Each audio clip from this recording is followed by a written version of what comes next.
Hey guys, it's Tim, and this is Wrestling Unlimited, as it is April 6th, 2024, and today was NXT Stand and Deliver. I thought overall NXT Stand and Deliver was a really good show, but there was an issue with the show. There's an issue that we also had last night on SmackDown. The crowd wasn't mic'd well, and so a few of these matches, it felt like the crowd really wasn't into it unless they did a huge, tremendous pop. And the one that you could tell the most was the Roxanne Perez Lyra Valkyria match. Because I tweeted out, and I'm going to read this really fast before we get going into everything. I tweeted out, where was it? So I tweeted, Roxanne Perez is once again the NXT Women's Champion, but I expected so much more from the match. I will say I was bored. Crowd wasn't into it until literally the last 10 seconds, and it felt very rehearsed. Now, that was my thoughts on the match. That was what I thought of the match. It really felt like they were just going from spot to spot and this and that. We'll talk about it when we get to it. But then somebody that was there actually stated, I'm actually here in the show, and we loved it. We were screaming our heads off, and it was a huge fool, and we were cheering for Roxanne. So your perception of the match is completely wrong. Well, you can't say my perception is wrong when we actually have two different takes on the match as far as the way we consumed it. We consumed it two different ways. You consumed it, whoever this Anthony J guy is on Twitter, you consumed it live in the building with, what did they say, 16,000 people around you. I consumed it live in my room with nobody around me watching on Peacock. And as I stated earlier, this was an issue we had last night with SmackDown, as the building was not mic'd properly. And so things sounded dull. Things sounded drabby as far as your crowd just doesn't sound like they're super into everything, even if they were or not. So for someone to go, and I'm not knocking this guy or anything, but, you know, you think a little more. For someone to go, oh, your perception is completely wrong. Maybe I am wrong. And maybe the crowd was hot for 99% of the match instead of not hot for 99% of the match that it felt like watching on TV. But for me, I gave my opinion on what I saw and how it was presented to me. Presented to you differently because you were there in the building. So that's the thing that some people just don't realize, that being there live in the building and then watching it back on television, two different things. I mean, I know that 100% from when I was at No Mercy. I was at NXT No Mercy last year. Me and my kids went down to Bakersfield for the show.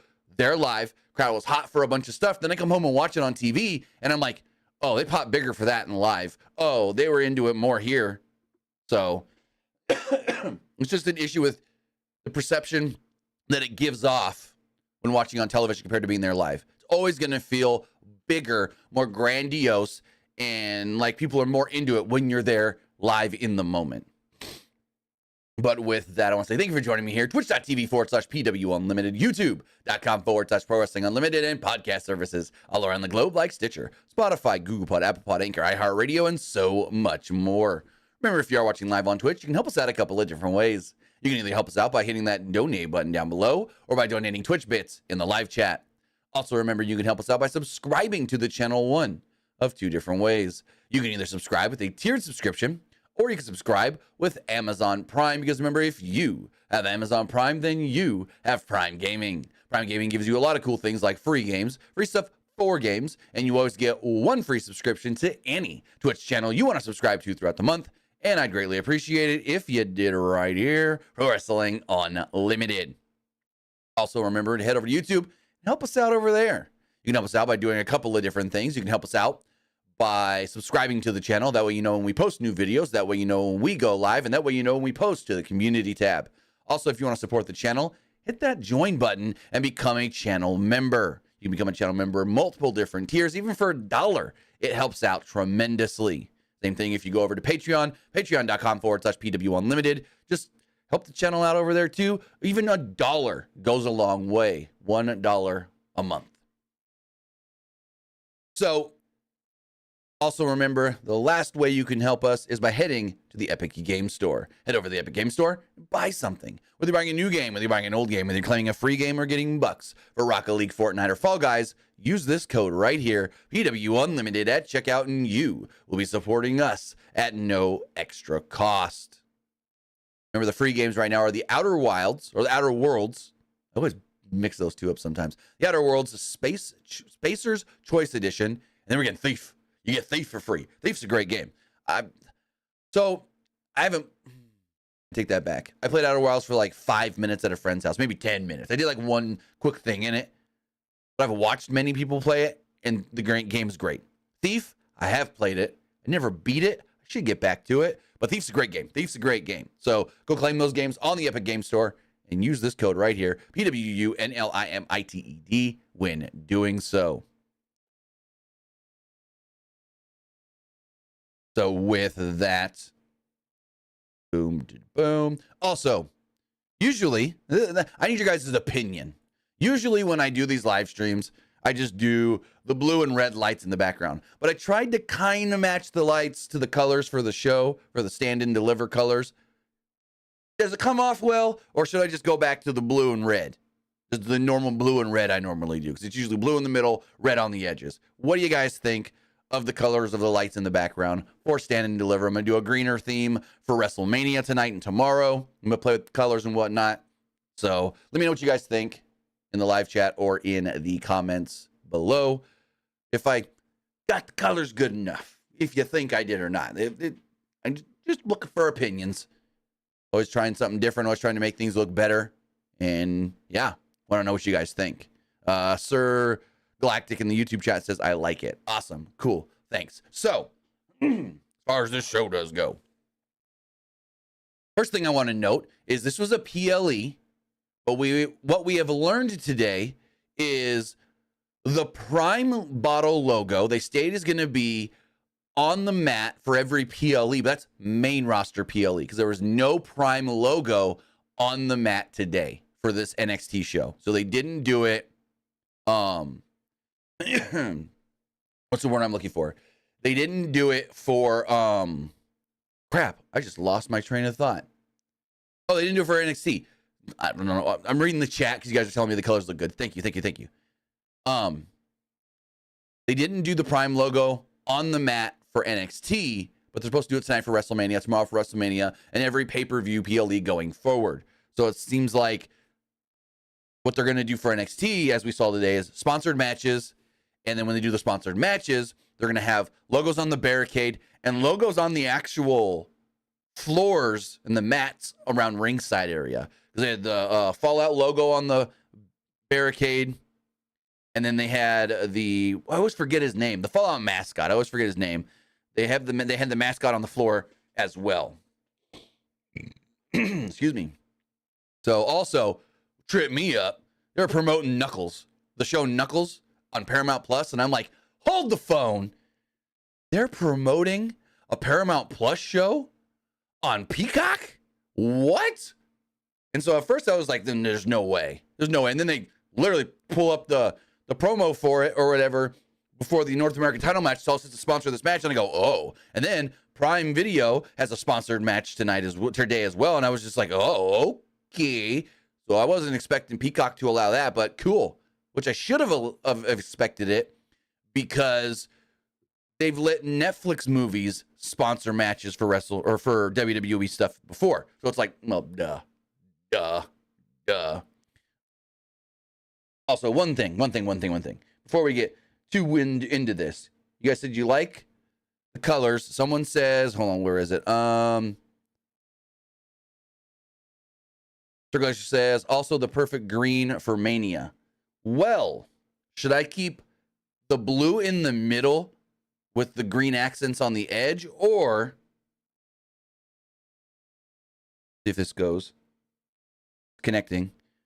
Should I go all full green? There's two options I'm thinking. I can, excuse me. I can keep, we're workshopping here for a second. Sorry if you're listening and it's not really that enticing while you're listening. So should I keep the blue in the middle? Or should I go full gray? Well, that's not the green I wanted.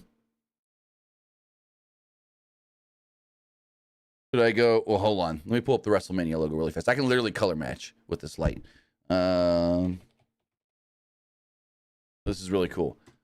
Show you guys something. I wish I could show you better, but not really. Where's WrestleMania logo? Give me the WrestleMania logo. I know I've got it here. I can literally, with my phone, pull up the WrestleMania logo. I can kind of show you guys what I could do. So it's going to get a little weird for a second.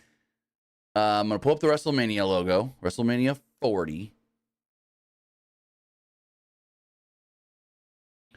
And so what I can do, if you guys can see this, whatever the camera sees, it's going to try and take that color. So if I go right here, the green on the WrestleMania logo, I then click select color. Bada boom. Is that too green? Is that too much? I also made it a little blue. Let's for some reason it went a little too blue. Try again real fast.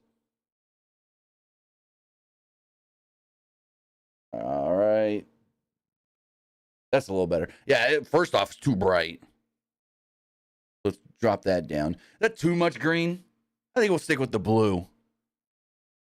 But I can also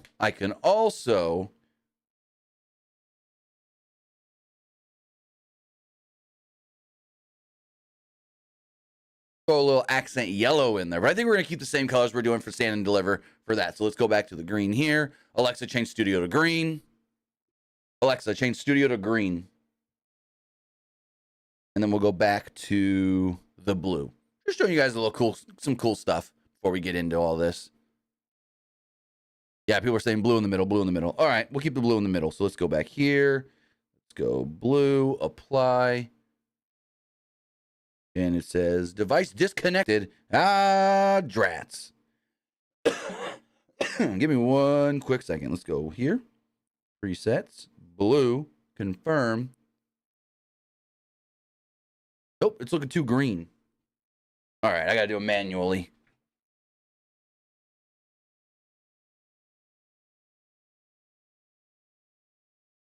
A bang. Nope, that doesn't look good now. What did I do? I messed it all up. I shouldn't have messed with anything. Gosh darn it. Do this. Let's go here. There we go. We got it. All right. Let's talk NXT. I did not watch the pre-show. I slept through the pre-show. I was up to like 3 a.m. last night working on stuff. Then I was like, I am not waking up at 8 a.m. I'll wake up at 9 right when this main card starts. So if anything happened on the main card, all I know is this goddamn Ridge Holland showed up. Apparently he got involved in Joe Gacy and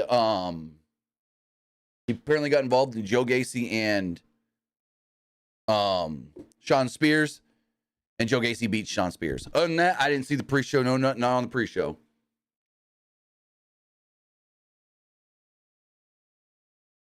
Go to the main show. And it opens up with the tag title match. Man, was this match fun. Was this match a blast. It was the Wolf Dogs, Baron Corbin and Braun Breaker, which I think I might need to get that shirt, against Axiom with the tag titles on the line. So Axiom and Frazier took out Breaker and Corbin with dives before the match even begins, really. Once Breaker was tossed into the ring, the match officially started. Corbin got the tag, and Frazier and Axiom continued the attack with their speed. Corbin stopped the momentum of Frazier with a hard clothesline. Frazier escaped and tagged in Axiom as the two took Corbin down with their fast attacks. A suplex by Corbin absolutely flattened Axiom as he tagged Breaker in. Breaker avoided an Axiom clothesline and hit the fierce clothesline of his own. Both Frazier and Corbin tagged in now, with Frazier avoiding an ended daze and hitting Corbin with a neck breaker with a nice standing shooting star press and a near fall. Corbin then dropped Frazier with a deep six before tagging Breaker. Literally, he just smacked Breaker. It was like, you're in. I thought that was funny. Axiom, though, took out Breaker with a drop kick and got a 2 off of it. There's a top rope Frankensteiner by Breaker on Axiom, followed up with the leg drop by Corbin. Frazier then broke the pin And the crowd chanted, "This is awesome." Yes. Baron Corbin jumped off the top freaking rope. All four men were in the ring going at it. Breaker went to the top rope, but got kicked off by Axiom. There was an avalanche of Spanish fly by Axiom, followed by a 450 by Frazier for a very close near fall. This was a good one. Crowd thought it was the finish. Breaker then dropped Frazier with a modified top rope back suplex as he tagged in Corbin. Oh, this is when Corbin went to the top rope, not for the leg drop. Not for the leg drop. My bad. It was he went to the top rope here with the elbow drop onto Frazier. Breaker then tried to go for a spear at ringside, but Axiom pulled Frazier out of the way, causing Breaker to hit the steel steps. And I'm sitting here going, okay, they're getting Breaker out of the way. We're going to go to the finish. Axiom, Frazier going to win the titles. Because Braun Breaker's a SmackDown wrestler now. So I fully expected new champions here. Nope. Axiom and Frazier leapt off the announce desk to take Corbin down before tossing him into the ring. There was a Phoenix splash by Frazier on Corbin, but Breaker broke it up. Came back and broke it up. Chaos ensued with all four men going at it as Corbin hit the end of days on Axiom, followed by Breaker ending the match with a vicious looking spear to pick up the victory. So there we go. We do get retaining champions. I thought we would get new champions. Again, like I said, Braun Breaker is a SmackDown wrestler. He's on the SmackDown roster.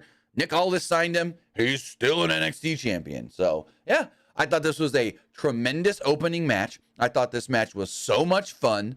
I loved it. And then we went into another great, freaking fantastic match.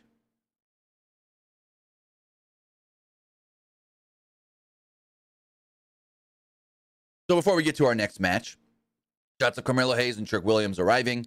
We go backstage, and the host, Metaphor, are wearing Dallas Cowboys jerseys, and I go, what? A, we're in Philly.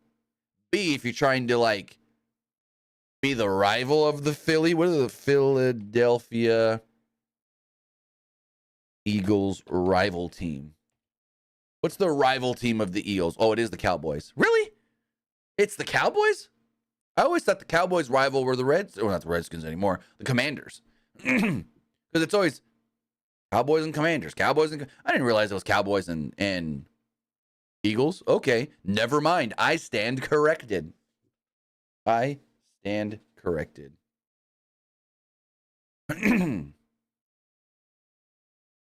Anyways, they're wearing Cowboys jerseys. They were standing outside Obafemi's locker room trying to get a word with him before the match. Femi barged past them, just smacking the door open, knocking Oro Mensah down in the process. And then we go back to our commentary. They show Knuckles literally behind commentary. Also, thanks to Sports DD12 for the follow on Twitch. Really do appreciate that. They show Knuckles behind the commentary table, sitting there in the crowd, which was great. Knuckles was apparently at the World yesterday when they were doing the up, down, down senior prom. So that was cool. Like, apparently Nikki Cross lost her mind when Knuckles walked up. But then they plugged the Knuckles show coming on Paramount Plus. I want to say in July. Knuckles release. They said coming soon, but I know they've already given the date. April 26th. Okay, I thought it was June or July. April 26th on Paramount Plus. For some reason they wouldn't give us a date today. They just said coming soon. So yeah, first, I think it's all dropping at once too. I'm not 100% sure on that. But I know I read somewhere that all 6 episodes might just drop at once, which would be fun. But yeah, they plugged that match as we went into the North American title match. Also forgot to mention the tag title match, according to Wikipedia, 11 minutes and 22 seconds. The Joe Gacy, Sean Spears pre-show match or countdown match, whatever they're calling it now, 9 minutes.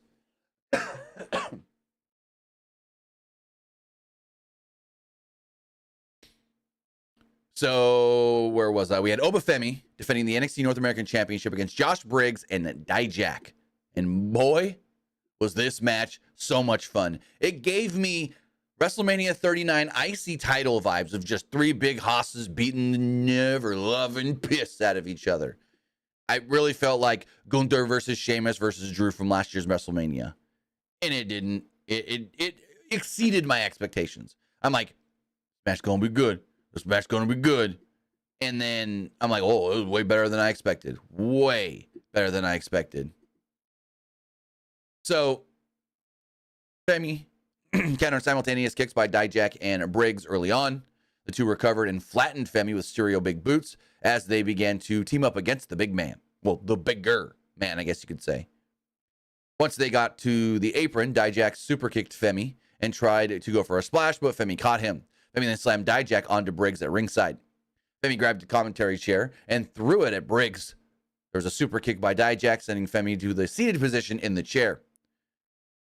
Dijak then climbs to the top rope. Briggs jumps up on the apron, and he grabs Dijak by the throat. He goozles him, as they say, and he choke slams Dijak off the top rope, down onto Femi on the chair.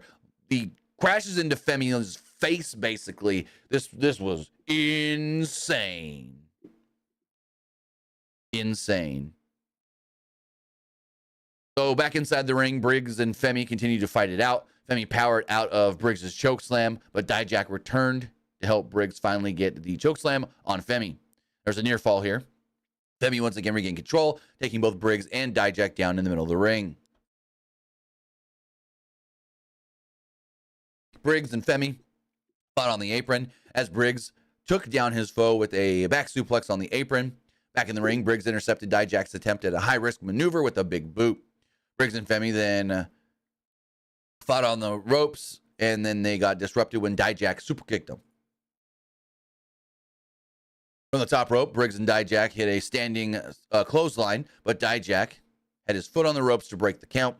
Now all three competitors are in the ring, and they start exchanging big moves, and they just got chaotic here for a little while. Femi is then clotheslined to the outside as Dijak took down Briggs with Femi on the outside.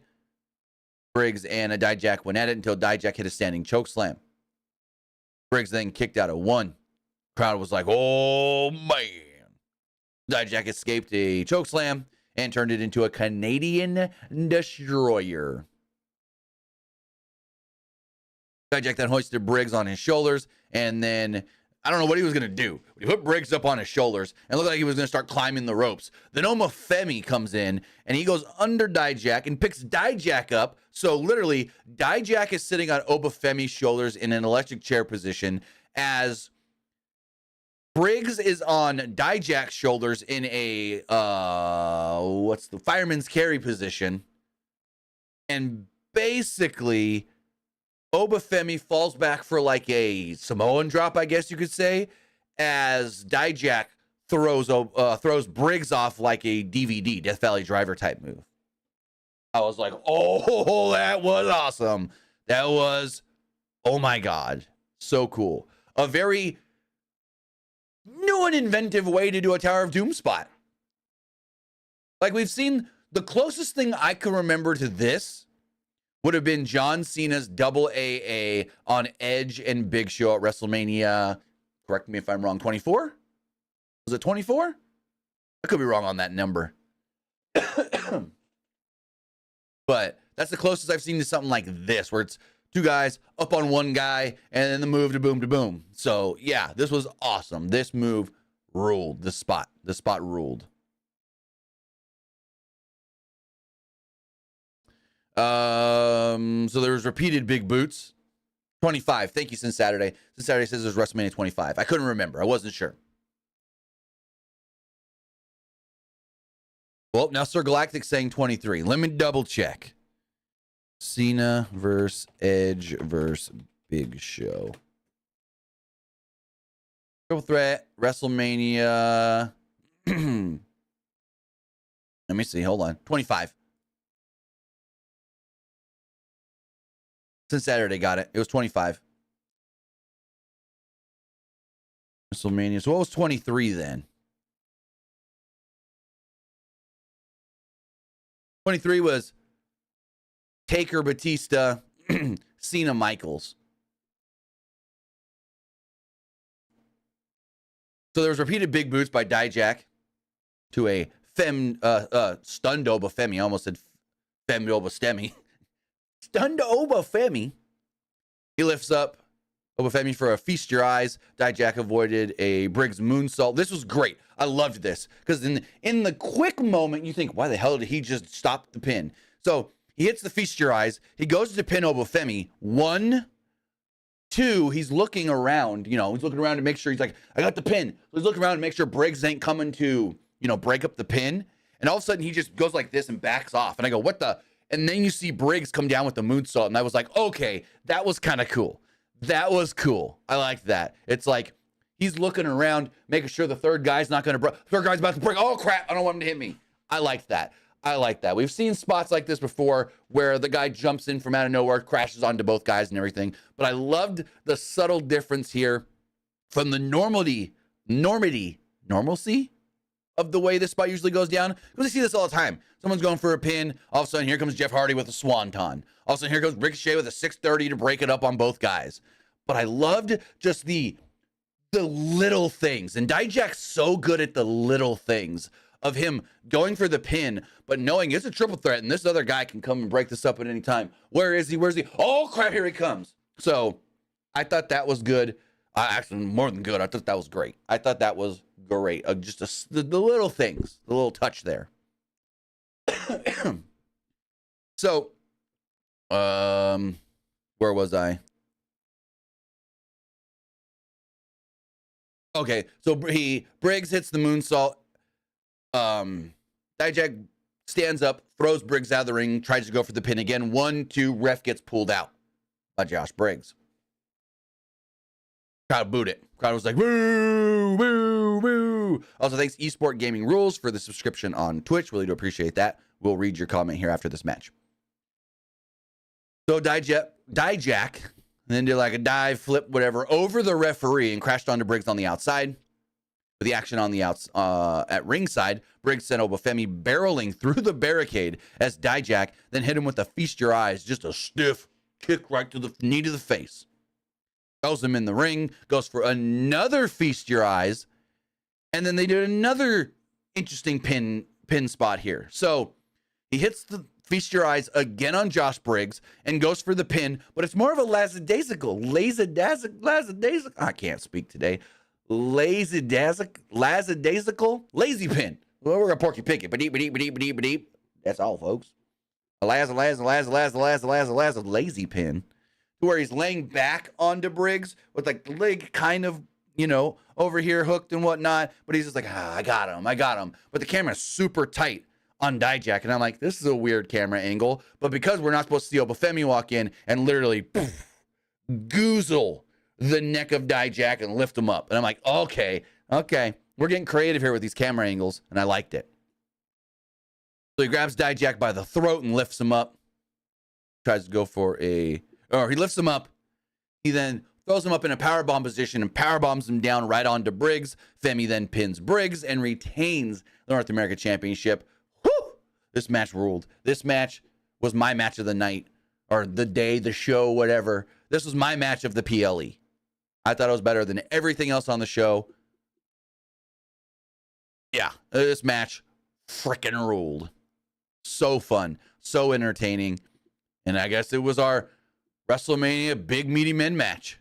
We got our Big Meaty Men match. So Tony D'Angelo was shown backstage with the family. Metaphor went to interview Thea Hale. She's there with Chase U, Fallon Henley, and Kalani Jordan. And basically she was just like, she's doing a little Tasmanian devil thing, like, and then she looks at Noam Dar, grabs him, puts him in like a almost like a key lock or whatever, and she's like, break the arm, I'm gonna break his arm. She's going crazy, and like Fallon Henley's trying to pull her off. She's like, calm down, and yeah, cool. And then Noam Dar runs off. He's like, she's gonna kill me. Metaphor is hilarious, I will say. They're a great comedic group. So I like Metaphor. I think they're really, really, really funny. Noam Dar, great wrestler. The rest, they're still learning. They're still green. They're still figuring it out. I will say Lash Legend gets better and better every time. Oro Mensah, I wouldn't say he's plateaued. We almost don't see him enough to see if he's progressing. And then I know Miss Jackson, Jakara, she just come off of injury, so we haven't really seen her do much recently. But again, Noam Dar. Love Noam Dar. He's like a trained martial artist. He does some sort of, I know he trains in some sort of like, I don't want to say, no, hold on. What is it that Noam Dar trains in? I know there's something he actually, like some sort of like, I don't want to say it's karate. But he trains in, what is it?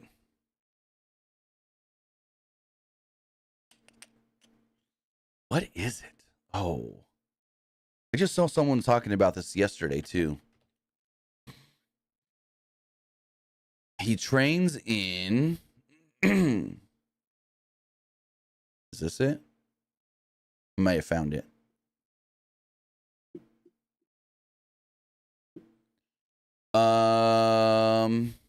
No. I don't see it now, but I know there's like a... Oh, this might... Muay Thai. He actually does train in Muay Thai.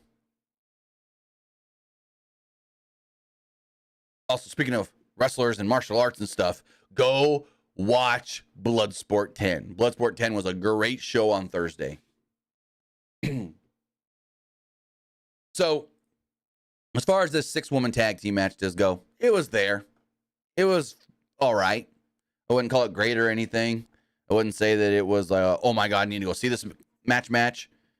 It was there. It sufficed and may actually have built up to another story coming out of this. And we'll talk about that at the very, very end of this match where, what the hell's going on with Fallon Henley and her mean mugging? But it was Thea Hale, Fallon Henley, and Kalani Jordan. I always want to call her Kiani for some reason. Kalani Jordan against JC Jane, Kiana James, and Izzy Dame. They also had Jasmine Nix out there with a sling on her shoulder, but she got involved. So is she really injured? I don't know. James, and Dame attacked the baby faces as the match began. Dame and Henley started things off officially as James was then tagged in. With Hall now the legal woman, she and Jane started the fight. Hale with the malfunction at the junction, accidentally hit a Chase U student with a dive after Jane got out of the way. Basically, she went to dive on JC Jane. JC Jane moved, and Riley basically caught her so she didn't crash and burn. Dame was now back in the match as she tried to work over Hale before Hale tagged Jordan back in. There was a modified flatliner by Jordan on Jane as the heel team used a distraction to regain the advantage on Jordan. Jordan was then on the back foot of Dame, James, and Jane having control of the action. They frequently tagged in and out, keeping Jordan isolated on their side of the ring. James was the legal woman at the moment as she had Jane in the abdominal stretch. Dame then tagged herself in and maintained the advantage for her team. Bonnie Jordan then tried to leap from the top rope, but Dame caught her and hit a rib breaker. Jordan then found an opening and tagged in Fallon Henley, who was a house of fire at this point with the clearing the ring, basically. She also hit a nice suplex from the middle rope, but JC Jane broke up the pin. Henley and James fought on the top rope, but James won out and hit an avalanche Spanish fly for a 2. They also talked about how these two are former tag team champions, and last year at Stand and Deliver lost the tag team titles, the now de facto NXT Women's Tag Team Championships. But the heel team got the momentum yet again as the heel introduced herself into the match. Dame then threw Hale to the outside, but Duke Hudson caught her. As things broke down, Jasmine Nix then took out Kalani Jordan while the referee's back was turned. It was come down to the finish of the match. We were back in the ring. Hale tagged herself in and Jane in and had Jane in her sights. Both women started to trade blows, with Jane taking down Hale with a big boot. Hale then recovered and pounced on Jane with as she was pounced on Jane with some hammer fists.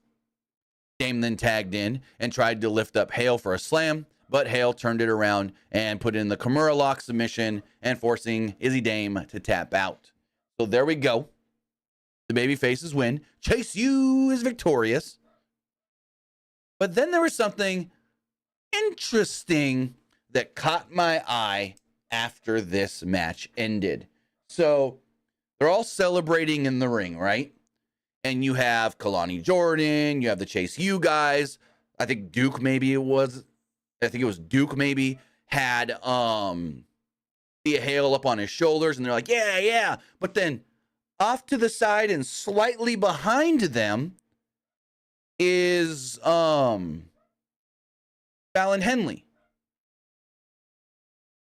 And Fallon is looking up and mean mugging.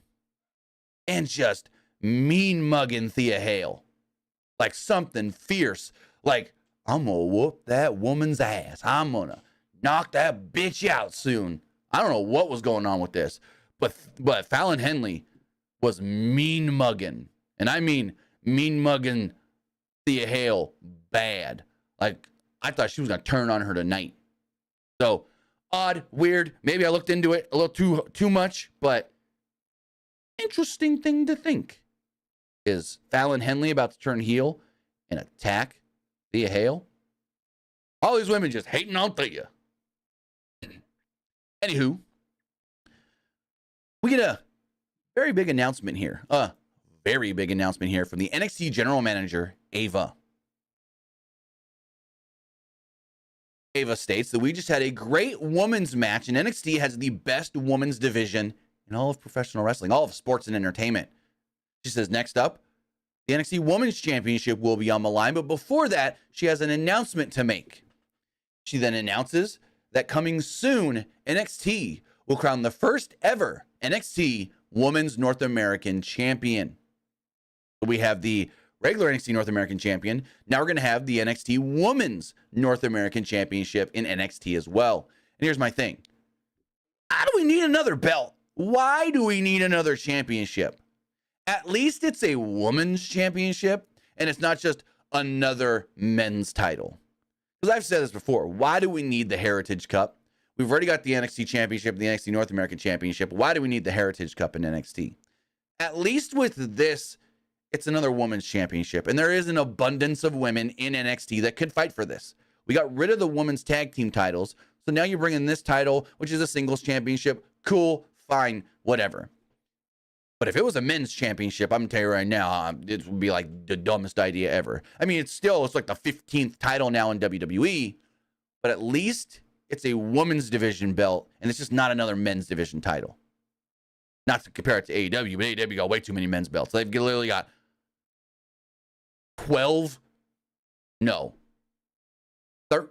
10, if you count ROH in there, 10 men's belts and 3 women's titles in AEW ROH combined.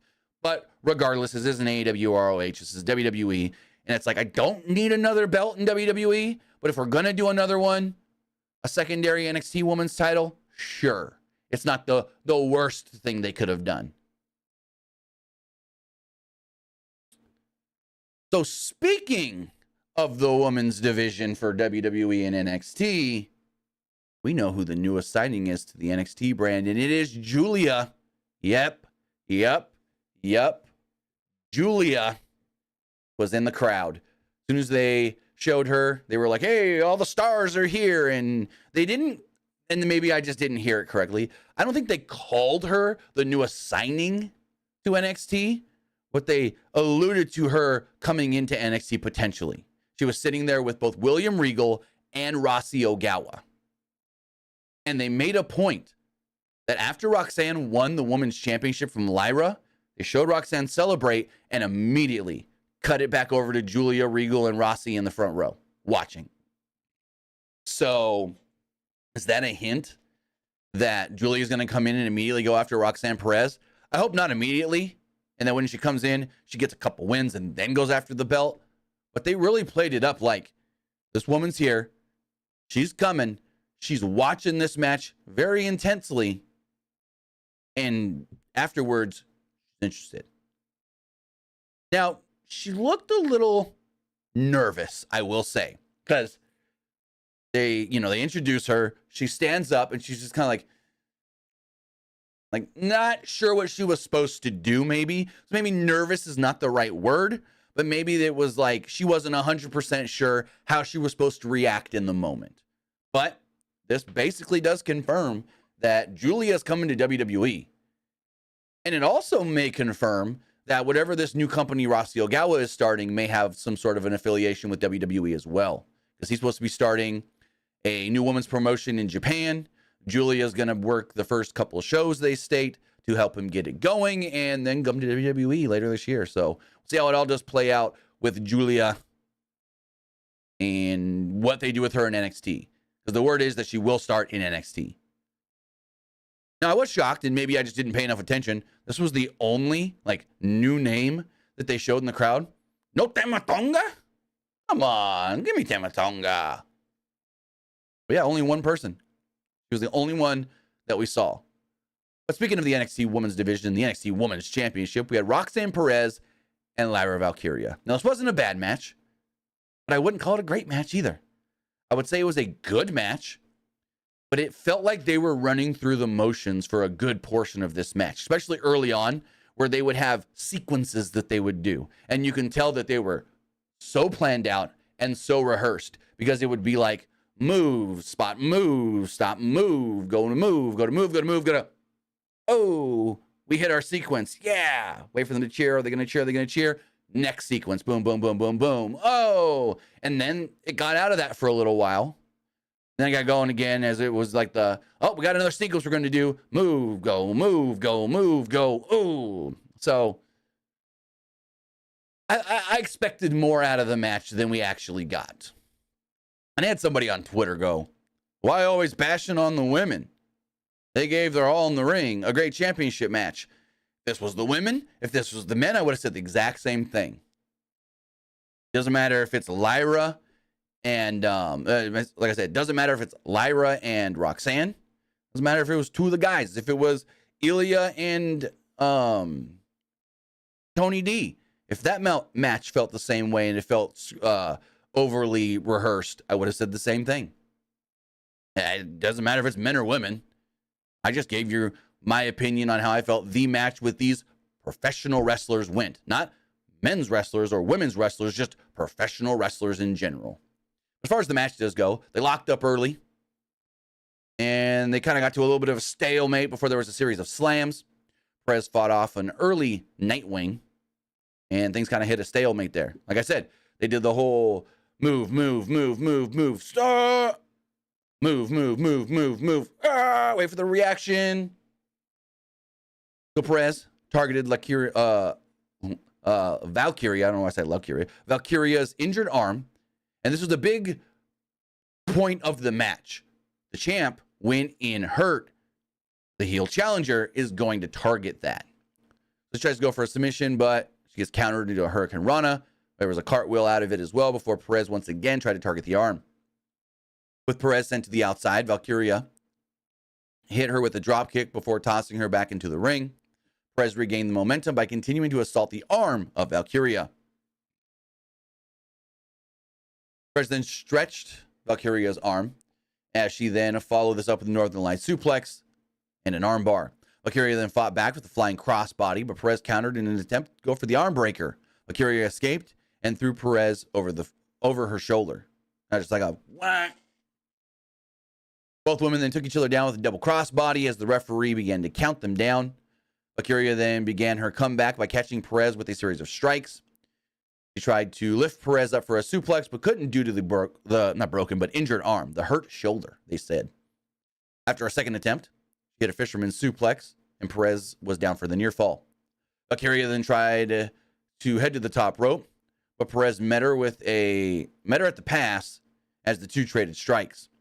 Valkyria then got the better of Perez and hit a rolling sit-down powerbomb for a 2. Nice little Liger bomb looking move here. Perez then rolled out of the ring to stop the attempt of Valkyria to keep going and hit a spiked DDT right onto the Fallout guy, the Fallout Vault Boy, whatever you want to call it, decal on the mat. Back inside the ring, Valkyria is caught with Pop Rocks, and they get a very close 2 here. Perez then attacks Valkyria, causing the referee to be distracted when Tatum Paxley comes out of the crowd, and I go, oh, what is this going to lead to? And it literally led to nothing. Nothing. Just because she's been part of the story, it's like she's got to show up.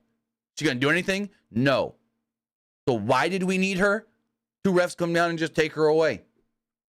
She jumps in, freaking Roxanne's beating the arm down or whatever. They do this thing where she's got the arm stretched over the bottom rope to the outside and like she's going to stomp it down. And Lyra pulls the arm back. She doesn't do it. And commentary goes, would that have been a DQ? Would the referee have DQ'd Roxanne there? And I'm like, why? Because she was going to step on the arm? How would that have been a DQ? She didn't use a weapon. Nobody not in the match did. I don't know. Vic had a couple lines like that where it was like, Vic, that makes no sense. What are you thinking? But Tatum's there. It looks like she's going to go after Roxanne. Roxanne then throws Lyra into Tatum. No. Lyra throws Roxanne into Tatum. I didn't write it down for some reason. Wait. Correct me. Who got thrown into Tatum Paxley again? No, I'm right. I was right the first time. It was Valkyria. Perez whipped Valkyria into Paxley. They get back in the ring. Referees take Paxley away. We don't see her again. She was there for 30 seconds. 45 max. We're back in the ring, and Valkyria reverses Perez's crossface into a pin attempt. That's close, too. Valkyria then headed to the top rope, but Perez avoided it and got the crossface again. There's a series of pinfall exchanges that kept things very interesting and slowly started to get the crowd involved. Again, maybe the crowd was really involved throughout most of this match, but they didn't sound like it till about this point here. And they like would come up, you can hear the crowd, and then they're like down again. And then about the last 10 to 15 seconds when she's really wrenching in that crossface, Perez counters the Nightwing into a Poison Rana, follows up with the Pop Rocks. She rolls Lyra over right into the crossface. I love this. The Pop Rocks, and then you just roll her right into the crossface. I think that is so cool. I think it's a great move. And she's just wrenching and wrenching and wrenching, and eventually she taps out. Now, Booker here told us the finish before it happened. So Roxanne's got her in this crossface, and she's wrenching it, and Lyra's going like this, trying to grab the bottom rope. And every time she does, she smacks the mat. And she's just like, ah. And she hits the mat about 2 or 3 times, and Booker goes, oh, she tapped. But then Roxanne flips her around, moves her from the ropes, pulls it even tighter, and then she taps out. But Booker called the finish about 20 seconds too early. I'm like, no, Book. She ain't tapping. She's trying to get to the bottom rope. So I thought that was funny. But I thought this was a really good match. I wouldn't call it great or anything because there was a couple of those spots where I'm just like, a little too over-rehearsed and this and that. And then the crowd, if I don't think of, well, the crowd wasn't into it because we didn't hear the crowd that well. If the crowd was just a little better mic'd, I feel, it actually would have helped the match for me a lot. Like I said, I really enjoyed the match. I didn't think it was a great match. If I'm going to give it any kind of star rating, I'd say 3.5, maybe 3.75.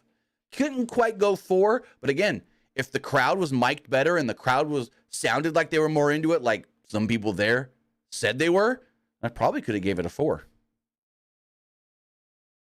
Also, Esport Gaming Rules, forgot to read your comment here. He says, glad Julia is in WWE. Soon hope Kairi, Io, and Asuka welcome her to Team WWE Japan. Well, that's not a thing. There's no Team WWE Japan. Anyways, it's Shinsuke Nakamura, and so is Shinsuke Nakamura. Can't wait for WrestleMania XL, so this Rock, Cody, Roman drama ends with a bang. Also, forgot to read some of these times. The Obafemi North American title match. The triple threat went 15 minutes exactly. The women's 6-way, or not 6-way, but 6-woman tag went 11 minutes and 40 seconds. And this match for the NXT Women's Championship, 16 minutes and 19 seconds. Then we move on to our semi-mains, the NXT Championship. It's Ilya Dragunov against Tony D'Angelo. Prior to D'Angelo's entrance, there's a short video in the style of the intro of The Sopranos, showing the challenger's arrival to the Wells Fargo Center. So I thought this was a very solid title defense for Ilya Dragunov. Very predictable, and Dragunov retaining no problem. And it's like Tony D looked good, but at no point, and maybe it's just because of the predictability of the match, but at no point did I think Dragunov was in danger of losing. At no point did they make me feel like, oh my God, Tony D's about to win, to be completely honest. I mean, they did do the thing where, no, Stacks, I'm not going to cheat. Take these brass knucks away. Like, they did that thing, so it's like, okay, babyface. Like, Tony D was already a babyface, but now they really want you to know he's a babyface. This is the whole thing. So, both men start striking early on. With Dragunov strikes, won't hurt a little bit more. D'Angelo grabbed Dragunov and sent him barreling to the ringside area. With the action back in the ring eventually, both men took each other down with a double clothesline. There's some hard forearm shots by D'Angelo that rattled Dragunov. The champion's hurt hand made him unable to perform his moves across the middle rope. The two traded headbutts on the top rope, causing both men to plummet to the ringside area, falling off the ropes.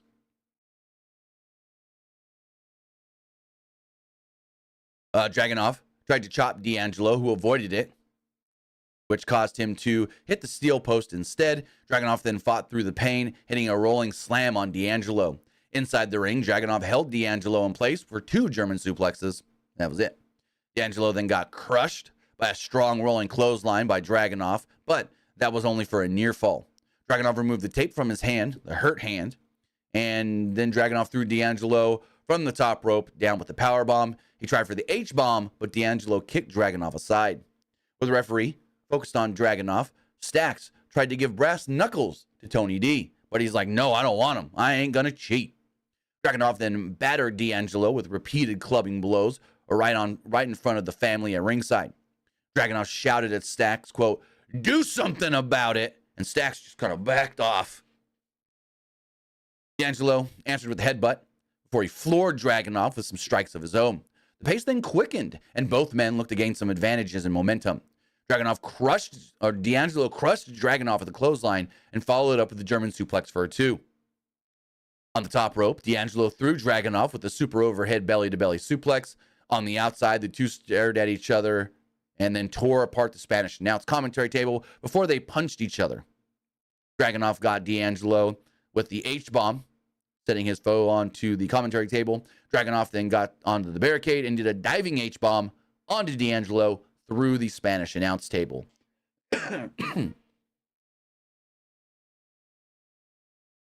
Dragunov then threw D'Angelo back into the ring and flew through the air with a senton and only got a 2 off of it. He tried to go to the top rope again, but his dive was intercepted into a powerbomb by D'Angelo for a near fall. D'Angelo then caught Dragunov with a Uranagi, but Dragunov refused to stay down. In the end, it was a Torpedo Moscow by Dragunov, followed up with an H-bomb that got him the win and retaining the NXT championship. Again, really fun match. I thought this was way better than I was expecting it to be. I was like, this is going to be a good match, but it was way better than I thought it was going to be. And then afterwards, really cool thing here. They're both standing in the middle of the ring, and Dragunov goes for the handshake, and the two shake hands. Show the respect, challenger and champion. So I really liked this. I think it did help Tony D and make Tony D feel more of a major player for NXT, because he's always felt like, you know, one of the more upper echelon guys on the brand. But to me, he never felt like a top 3 or 4 guy, maybe like a top 5, but he never felt like one of those guys that's like, this guy can be NXT champion one day. Now, after this performance, I'm like, okay, he probably won't beat Dragunov for the title. I don't know who would, but I can maybe see Tony D, if he's in NXT for any more lengthy period of time, I can maybe see him one day getting the title. Maybe this is the thing that, well, no, he ain't beating, never mind. I was going to say put the North American title on him, but he ain't beating Noble Fett. I don't know who the hell beat Noble Femi. But that is one of the issues that I think they have right now. Who's going to beat Dragunov for that belt? Probably Trick. Honestly, Trick and Mello should have been for the title tonight, but that's a whole other story we can get into on another day. But yeah, this was a really good match, really fun, great title match, great NXT title match. And speaking of Trick, the match was up next, but first we had some backstage stuff. Go backstage, we see Lyra Valkyria. She's just randomly like leaning up against a table in the trainer's room, and she's like got ice on her arm or whatever. Kata Paxley then tried to confront her. And she storms off, angrily yelling at Tatum. This wasn't the time. This wasn't the time. We got a hype video for Javon Evans. Said that he's going to have a match on Tuesday's NXT. Really cool.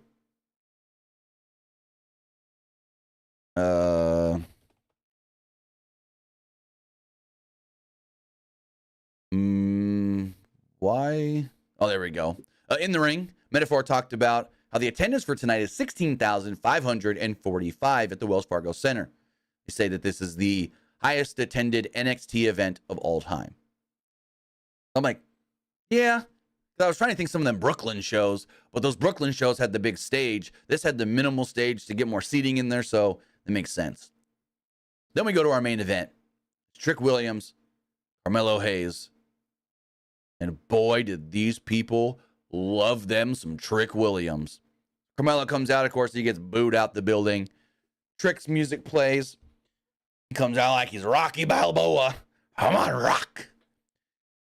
And this crowd is just, whoop that Trick. Yeah, whoop that Trick. Whoop that Trick. Yeah, man. Whoop that Trick. Like they're just going. And the match starts off quickly to lock it up. And Hayes taunted Williams for a little bit early on. He got a punch to the face for his troubles, though. And then the fight spills to the outside. Williams then clotheslines Hayes over the barricade as they continue to fight around the ringside area and even into the crowd. So Hayes got the advantage by tossing him into the covered up hockey boards as he then talked smack to Trick's family who was there at ringside. Williams then threw Hayes and back into the ringside area. So they're out of the crowd now. They can then go into the ring, and Hayes flattens Williams with the springboard clothesline. With Williams down, Hayes tried to remove the turnbuckle padding, but he was stopped with a splash by Trick. Hayes then sent Williams rib first into the steel buckle that he had exposed, and now he targeted those ribs for a majority going forward. There's a stalemate at one point between Hayes and Williams as the two got to each other with some stalemate and simultaneous drop kicks. Both men began to strike each other. And they kind of like squared up. Williams then fired himself up and started with some side kicks, but Hayes snatched the momentum right back briefly. There was a nothing but net intercepted as Williams took him down with a nice spinning kick. Got a near fall off of it. Fight then goes back to the ringside area. Williams is left stunned by a kick from Melo as Hayes followed that up with a splash from the apron onto his opponent. Hayes threw Williams into the ring and got the frog splash for a 2. Williams then was rocked by a code breaker from Hayes for another near fall. Now Hayes, I don't know why, but well, I guess I do know why. He pulls the wrist tape off and tries to use it as a choke. Remember, General Manager Ava told the referee, relaxed rules. Relaxed rules. So not everything needs to be a DQ. Let them fight. They should have just said it's a street fight, but whatever. Williams avoids getting choked out, and the referee is taken out, sorta, in the corner with a splash by Trick. Hayes then clips Trick in the knee, and he goes to grab a steel chair from under the ring. Williams intercepts it and grabs the chair and beats Carmelo with the chair before the referee eventually snatches it from him, which then leads to the ref being distracted to get rid of the chair. Boom, low blow by Trick, or 2 Trick by Melo. Only gets a 2 off of it, though. Trick kicks out. Referee is once again knocked out because Trick tried to go for a knee and accidentally hit the referee. Then things started to feel a little rushed, like they were told, hey, we need to go home. We need to get this, because the finish here sequence felt rushed, and then they only showed us like a minute of Trick celebrating before they were off the air. So there was a nothing but net by Hayes, and then a second referee would run down, but Williams kicked out in the nick of time, just barely. Hayes then tried to strike Williams with a chair, but the second referee grabbed it from him, which allowed Williams to recover and hit Hayes with the Trick knee and pick up the victory. So there we go. Trick Williams does defeat Carmelo Hayes. Now, I think what they should do here, Carmelo moves up to the main roster. Trick challenges once again for the NXT Championship. Says, hey, I beat one of the best that's ever been here in NXT. Now I want to take on another guy that's one of the best. I can be considered one of the best. I want the NXT Championship. So I think that's the next move for Trick Williams and Ilya Dragunov. Carmelo, put him on Raw or SmackDown. I'd say SmackDown. But that was NXT, Stand and Deliver. I thought overall, a really good show. A really, really good show. What did you think of Stand and Deliver? Let's get the poll here for Twitch. I liked it. It was all right. I didn't like it. All right, so we got that going. Let's check the other polls. If you're watching on Twitch, vote in the poll right now. But as we check the other polls, refresh these. As far as the Threads poll does go, 68% liked the show, 24% thought it was just all right, and 8% didn't like it. Looking at the Twitter poll, the X poll, whatever you want to call it, 81% liked the show, 19% thought it was just all right, and nobody disliked it. Very cool.